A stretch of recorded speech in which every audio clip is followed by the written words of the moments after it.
गोदी मीडिया की तरह ही एक शब्द और भी है, गोदी यूट्यूबर। ये गोदी यूट्यूबर क्या है, पहले हम इस पर बात कर लेते हैं।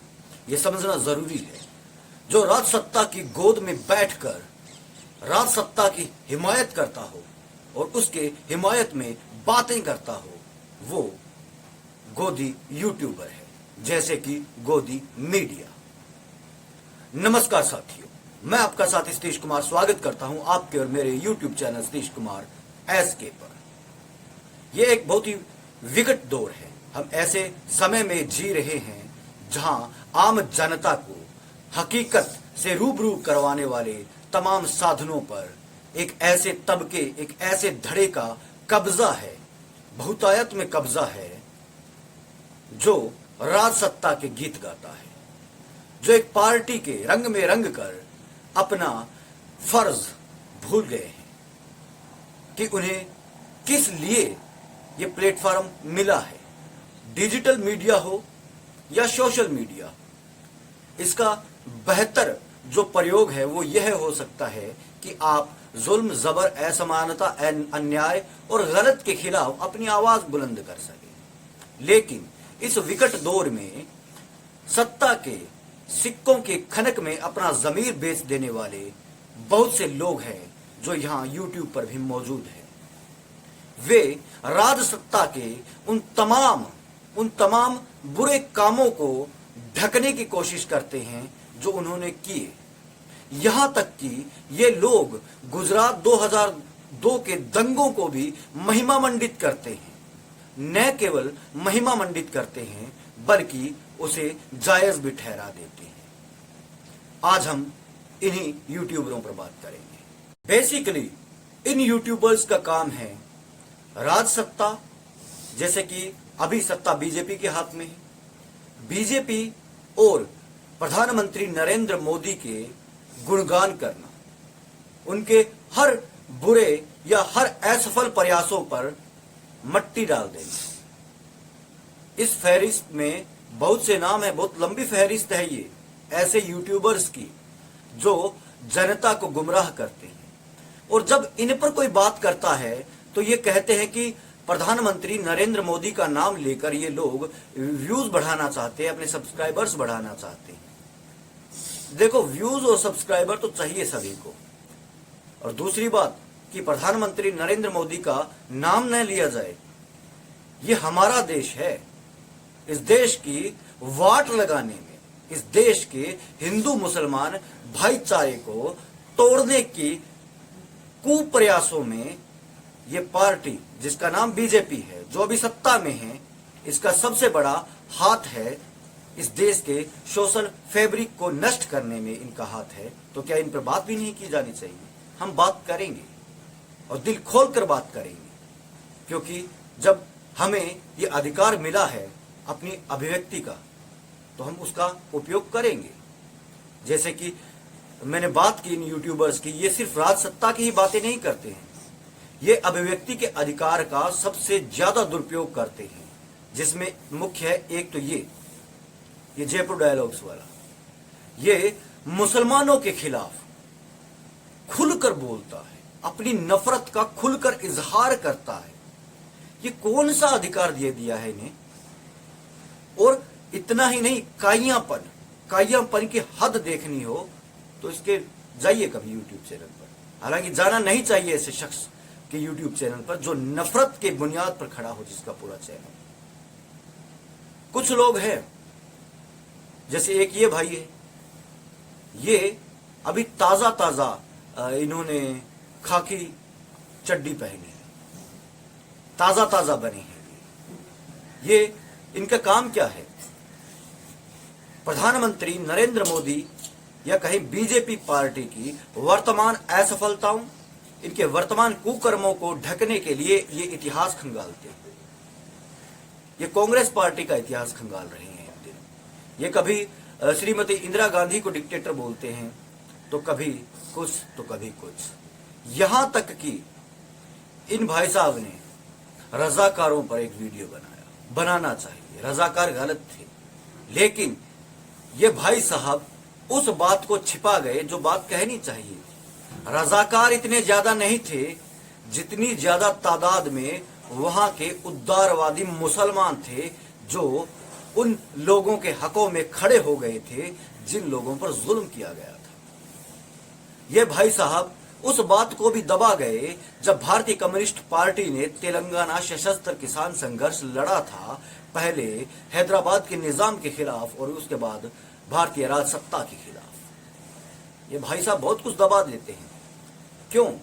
क्योंकि ये जो सत्ता के सिक्कों की खनक है और इस खनक में जो लोग अपना जमीर बेचते हैं वे बहुत काइयां हो जाते हैं, बहुत ज्यादा घुन्ने हो जाते हैं, क्योंकि राज सत्ता का असर आना लाजिम होता है। और एक ये भाई साहब भी है जो कि पाकिस्तान के यूट्यूब चैनल्स का पब्लिक जो वहां रिएक्शन लोग करते हैं उनका रिएक्शन करते हैं ये, और हर एक बात पर मोदी जी ये, मोदी जी वो, मोदी जी ये, मोदी जी वो करते रहते हैं।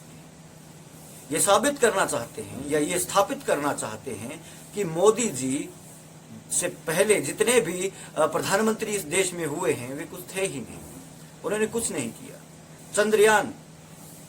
चंद्रयान पर बात करते हुए अक्सर आप इनकी सुन लीजिएगा, इनका पूरा भाव यही रहता है कि मोदी जी नहीं होते तो चंद्रयान का तो कुछ बनना ही नहीं था। ये भूल जाते हैं कि जो आईआईटी है, जो आईआईएम है, या जो तमाम शैक्षिक इदारे हैं उन्हें स्थापित करने का श्रेय किसे जाता है? जवाहरलाल नेहरू जो कि हमारे पहले प्रधानमंत्री है, उनको लोग ही कुछ नहीं समझ रहे हैं। वे लोग जो व्हाट्सएप यूनिवर्सिटी से पढ़े हुए हैं उन्हें लगता है कि मोदी जी ही सब कुछ है। पाकिस्तान के पब्लिक रिएक्शन कीजिए आप, लेकिन आप स्थापित क्या कर रहे हैं? आप एक शख्स को आकाश से स्थापित करने की कोशिश कर रहे हैं और पहले के प्रधानमंत्रियों को आप बिल्कुल ही नीचे गिराने की कोशिश में लगे रहते हैं। और एक ये भाई है, ये आते हैं खुद को घोर घनघोर राष्ट्रवादी कहते हैं। देखिए, नेशनलिज्म और इंडियन नेशनलिज्म में बहुत फर्क है। और दूसरा, जब राष्ट्रवाद के आगे धर्म जुड़ता है तो वो राष्ट्रवाद नहीं रहता। जैसे ये लोग जोड़ने की कोशिश करते हैं हिंदू राष्ट्रवाद, ये कुछ वैसा ही हो जाता है जैसे पाकिस्तान में आज है। मैं हर बार ये बात कहता हूं, ये क्यों कहता हूं? क्योंकि ये जरूरी है। कोई भी देश धर्म के नाम पर बनता है तो उसका हश्र वही होता है जो पाकिस्तान का हुआ है। चलो आप इंडिया का जिक्र ना कीजिए, पाकिस्तान और बांग्लादेश का कीजिए। पाकिस्तान इस्लामिक जमहूरियत है, मतलब वहां इस्लामिक राज है, हालांकि शरिया कानून नहीं है वहां। उसके हालात देख लीजिए। और बांग्लादेश जो 1971 में पाकिस्तान से आजाद हुआ, उसने इस्लामिक पट्टा उतार दिया, उसने धर्म का पट्टा उतार दिया, वो तरक्की कर रहा है। ऐसा ही कुछ हमारे देश में भी हो सकता है। ये लोग जो कह रहे हैं कि हिंदू राष्ट्र बनाएंगे, जिस दिन हिंदू राष्ट्र बन गया वो दिन निर्धारित कर देगा इस देश की बर्बादी को। हश्र वही होगा जो आज पाकिस्तान का हो रहा है। धर्म के नाम पर कोई भी देश तरक्की नहीं कर सकता। और ये महाराज ऐसी ऐसी बातें, कौन सी बातें जो लचीली हो, जो बिल्कुल चुपड़ी हुई सी हो, जिनमें ना कोई बौद्धिकता हो, क्योंकि बौद्धिक बातें करने में जोर चाहिए, एक अध्ययन चाहिए, एक समझ चाहिए, आपकी चेतना और आपके सौंदर्य बोध का, जिसको एस्थेटिक सेंस कहते हैं, उसके स्तर का उच्च होना बहुत जरूरी होता है। ये बरगलाते हैं कुछ एक लोगों को, कुछ लाख लोग जो इनके सब्सक्राइबर हैं। और एक ये भाई भी है, इनके पास कुछ भी नहीं है बात करने के लिए, सिवाय इसके कि मोदी जी ने ये कर दिया, मोदी जी ने वो कर दिया, मोदी जी ने ये कर दिया, मोदी जी ने वो कर दिया, बस सब कुछ खत्म। मोदी जी के आगे इनकी दुनिया खत्म है। ये लोग नहीं बताते हैं कि इस देश में क्या क्या हो रहा है। ये नहीं बताएंगे कि उत्तराखंड में क्या हुआ है। ये नहीं बताएंगे मणिपुर क्यों जला था। ये नहीं बताएंगे कि नूह मेवात में क्या हो रहा था। ये नहीं बताएंगे कि इस देश के प्रधानमंत्री ने ऐसा क्यों कहा मुसलमानों के लिए कि मुसलमान घुसपैठिया है। ये नहीं बताएंगे, ये सवाल नहीं पूछेंगे कि कोई भी देश, किसी भी देश का प्रधानमंत्री इस तरीके की वाहियात बात कैसे कर सकता है। कभी वो कहते हैं कि मुजरा कर रही हैं। ये कौन सी सभ्य भाषा है? ये किस देश का प्रधानमंत्री करता है ऐसी बातें? ये इस देश का एक सबसे बड़ा शर्मनाक दौर चल रहा है, जिसे ये लोग देशभक्ति की चाशनी में लपेटकर ढक देना चाहते हैं। लेकिन ये भूल जाते हैं कि सत्ता जितने मर्जी कुकर्म कर ले, वक्त आने पर वे बेनकाब हो जाते हैं। और जब वक्त आता है तो बहुत बुरा हश्र होता है। ये जनता है, आप इसको कितना बरगलाएंगे? जिस दिन ये जाग गई, आपके बोरिया बिस्तर बांध देंगे। अब सबसे बड़ी बात है कि इन यूट्यूबर से बचा कैसे जाए। बचने का एक ही तरीका है कि आप पढ़े, अच्छा पढ़े, अपनी तार्किक क्षमता को विकसित कीजिए, अपनी तर्कणा को मजबूत कीजिए, ताकि आप इनसे सवाल पूछ सकें, क्वेश्चन कर सकें। जब आप सवाल पूछेंगे ये लोग भाग जाएंगे, क्योंकि इनके पास जवाब है ही नहीं। जवाब तब देंगे ना जब सामने कुछ दिखे कि राज सत्ता कुछ कर रही है। वो तो कुछ नहीं कर रही, सिवाय हिंदू मुसलमान के। इस देश की एकता और अखंडता को सबसे बड़ा खतरा है इस मौजूदा राज सत्ता से, इस पार्टी से जिसका नाम बीजेपी है। अब जो लोग कह रहे हैं कि 400 पार, अब की बार 400 पार, इन्हें नहीं पता है कि अगर इनका स्पष्ट बहुमत आ जाता है तो इसके बाद में कोई ऑप्शन नहीं बचेगा प्रजातंत्र का, लोकतंत्र का, डेमोक्रेसी का।